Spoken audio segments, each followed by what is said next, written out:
প্ৰথমেই চাওক দৃশ্য। একবিংশ শতিকাত দেৰগাঁও সমষ্টিৰ অন্তৰ্গত ব্ৰহ্মপুত্ৰ অঞ্চলৰ বহিখোৱাত দেখা গৈছে এই ভয়াৱহ দৃশ্য। চাওক কেনেকৈ কণ কণ শিশুক বিদ্যালয়লৈ যাবলৈ কান্ধত তুলি নদী পাৰ কৰাবলগীয়া হৈছে পিতৃ মাতৃয়ে।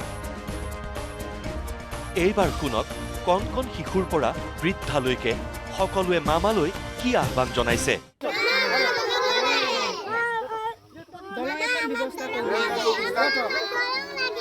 হয়, মুখ্যমন্ত্ৰী ডক্টৰ হিমন্ত বিশ্ব শৰ্মালৈ হাতজোৰ কৰি এওঁলোকৰ অনুৰোধ, মামা আমাক এখন দলং লাগিবই, আমাৰ বহুত কষ্ট হৈছে মামা।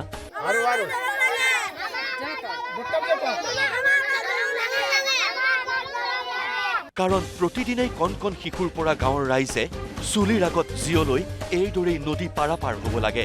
এখন বাঁহৰ দলং নিৰ্মাণ কৰি লৈছিল যদিও সেইখনো আধাতেই ভাগি থাকিলে। সেয়েহে ৰাইজৰ মুখ্যমন্ত্ৰীলৈ অনুৰোধ, আমাক এখন দলং নিৰ্মাণ কৰি দিয়ক। সিহঁতক তেনেকৈ পাৰ কৰাব লাগে আৰু অভিভাৱক আছে, দলং ব্যৱস্থা নাই। প্ৰতিদিনে এনেধৰণে এনেধৰণে আহে তাৰমানে। এতিয়া বাৰিষা হোৱাৰ পিছতো বেছি হ'ব, বহুত সুত বহে। এতিয়া দলঙৰ ব্যৱস্থা নাই। ঘৰত যোৱাবাৰ সৰু ছোৱালীজনী, এনেকুৱা ছোৱালীজনী ঘৰৰ পৰা পৰি মৰি থাকিল। আমি কাণত ধৰি পেলাই আনিছো, বাগৰি পেলাই আমাক দলং লাগে। সদায় এনেকৈ আমি পাৰ কৰি নিব নোৱাৰো। অসমৰ মাননীয় মুখ্যমন্ত্ৰীক মই এই স্থানৰ পৰা অনুৰোধ জনাইছো, শীঘ্ৰে এখন ইয়াত দলং মেৰামতি কৰি ছাত্ৰ ছাত্ৰীসকল বিদ্যালয়লৈ অহা সুবিধা প্ৰদান কৰি দিয়ক। আমাক দলং লাগে, আমাক দলং লাগে, মামা আমাক দলং লাগে।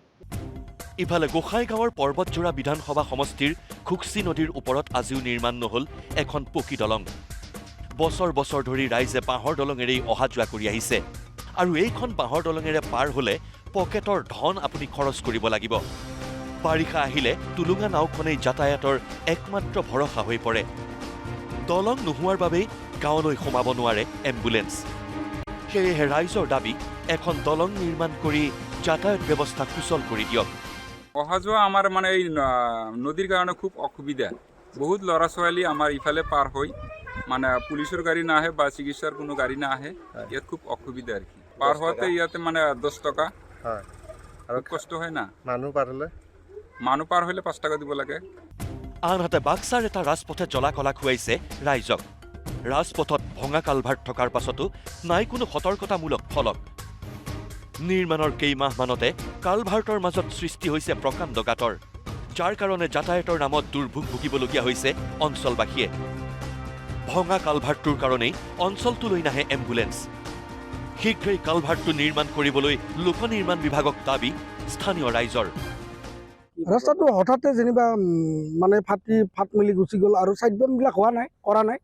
ঠিকাদাৰে সম্পূৰ্ণ গাফিলতি কৰিছে, কালভাৰ্টৰ কামখিনি একদম নিম্নমানৰ কাম কৰিছে। গতিকে আমি আমাৰ বিভাগীয় কৰ্তৃপক্ষক ইয়াৰ এটা সুন্দৰ ষ্টেপ লৈ যাতে কামখিনি সুন্দৰভাৱে আকৌ নতুনকৈ নিৰ্মাণ কৰাৰ এটা ব্যৱস্থা গ্ৰহণ কৰে, তাৰ বাবে আমি ৰাইজৰ ফালৰ পৰা বিভাগীয় কৰ্তৃপক্ষক আবেদন জনাইছোঁ।